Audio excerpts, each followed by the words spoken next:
Bonjour, toi qui m'écoutes. Es-tu bien installé? Nous allons vivre une nouvelle fois ensemble la magie des histoires.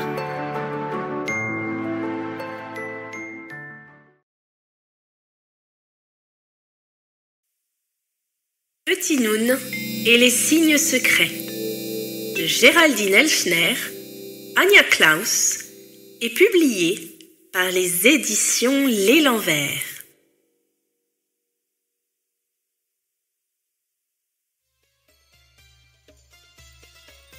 Tout seul, au fond de sa vitrine, sous la grande pyramide de verre, Petit Noun s'ennuyait bien souvent.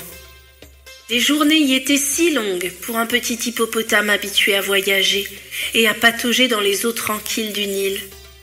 Par bonheur, des enfants passaient le voir au musée. Le nez collé à la vitre, ils le caressaient des yeux et lui faisaient signe de la main. Le petit cœur de Noun en dansait de joie. Mais ce matin-là, le gardien s'approcha à grands pas et, sortant son trousseau de clés de sa poche, il ouvrit les vitrines tout en chantonnant « En nettoyage de printemps, vive le vent !» L'hippopotame se fit tout petit. Il n'avait guère envie de se faire savonner la tête. L'homme, cependant, se contenta d'effacer les traces de doigts et de petiner sur la porte entrebâillée. Puis il la poussa doucement et s'éloigna. « Pas de tour de clé !» s'étonna Petit Noun. « Oh, quelle chance! Je vais pouvoir aller me promener !» Mais déjà, un joyeux brouhaha envahissait les allées. Les visiteurs affluaient. Il fit donc comme si de rien n'était et resta sans bouger, des fourmis dans les pattes. Dès la nuit tombée, Petit Noun poussa de toutes ses forces sur la porte de verre et s'approcha du bord. « À 3, je saute, se dit-il. 1, 2... » Il ferma les yeux. La vitrine était bien plus haute qu'il ne pensait. 3! Quel vol plané! Grâce au bon coussinet de ses pattes, Petit Noun atterrit heureusement sans encombre sur le vieux parquet ciré. Autour de lui, dans la salle immense, silence. Pas un murmure, pas un froufrou. C'est alors qu'à la lueur d'un rayon de lune, il les aperçut. Là-bas, tous ses amis du Nil, gravés dans la pierre blanche d'une grande stèle qui scintillait dans l'obscurité. S'approchant, il reconnut la chouette, dont le cri déchirait la nuit. Le taureau aussi, le canard qui aménageait près de lui, et même l'abeille qui donnait du si bon miel. « Tu cherches quelque chose, Petit Noun? Je peux t'aider ?» demanda soudain une voix dans son dos. Une jeune femme était là, derrière lui. « N'aie pas peur, je m'appelle Ojia, dit-elle. » Elle souriait si gentiment que le petit hippopotame courut vers elle. « Regarde, dit-il, je viens de retrouver des animaux du Nil sur cette pierre. » Leurs portraits correspondent à des signes de notre écriture, expliqua Ojia. Ce sont des hiéroglyphes. Il y en a d'autres ici.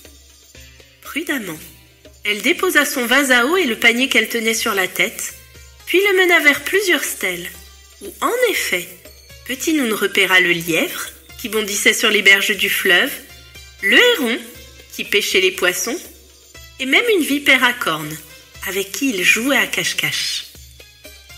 « Et qu'est-il noté sur la pierre ?» voulut savoir Petit Noun. « Est-il écrit comment vont mes amis ?»« Hélas, je ne sais pas lire, » avoua Ojia. « Personne ne m'a appris à déchiffrer ces signes mystérieux. Mais viens, je connais quelqu'un qui pourra nous aider. Il est muet, mais ses yeux parlent mieux que la plus belle des voix. » Dans la salle voisine, un homme était assis en tailleur, un rouleau de papyrus sur les genoux. Ojia s'inclina devant lui. « Scribe, voici quelqu'un qui s'intéresse aux signes que vous dessinez, dit-elle. » Prenant son courage à 2 pattes, Noun s'approcha à son tour. « Bonjour à vous. Connaissez-vous mes amis du bord du Nil? J'aimerais avoir de leurs nouvelles. Où sont-ils? Que font-ils ?» L'homme le regarda droit dans les yeux et hocha la tête. Mais d'un air triste, Il souleva la main droite, où ses doigts semblaient tenir un objet disparu. « Tu as perdu le calame qu'il te faut pour noter ce que tu veux nous raconter, c'est ça ?» devina Ojia. L'homme confirma d'un signe de tête. « Où trouver ici une telle tige de roseau transformée en pinceau ?» Petit Noun eut une idée. « Prenez donc l'une des fleurs collées à ma peau. Vous pourrez écrire du bout de sa tige. » « Et le bleu d'azur de ton dos servira d'encre, » dit Ojia en riant. Le visage du scribe s'éclaira d'un beau sourire. D'un geste, il invita Petit Noun à le rejoindre, et celui-ci escalada le socle de pierre pour aller se nicher sur ses genoux. Fasciné, le petit hippopotame observa les signes bleutés qui s'alignaient sur le rouleau de papyrus. Quand le scribe pointa la tige vers lui, il comprit. C'était son nom. Aussitôt, il désigna Ojia. « Plein de plumes pour toi, comme celle de ta robe !» s'écria-t-il en découvrant les oiseaux qui se posaient un à un.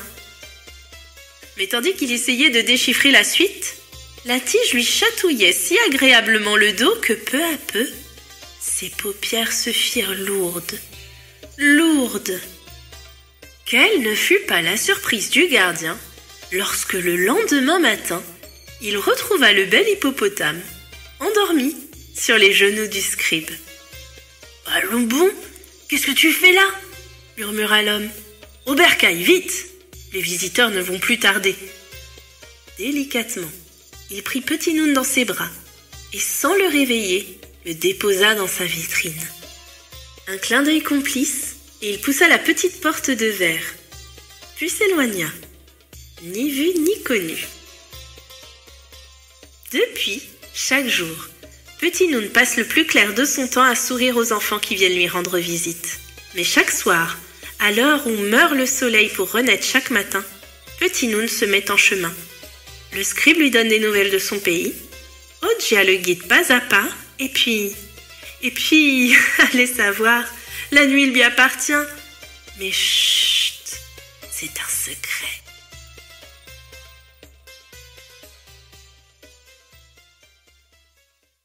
Si tu as aimé cette vidéo, mets un like et abonne-toi.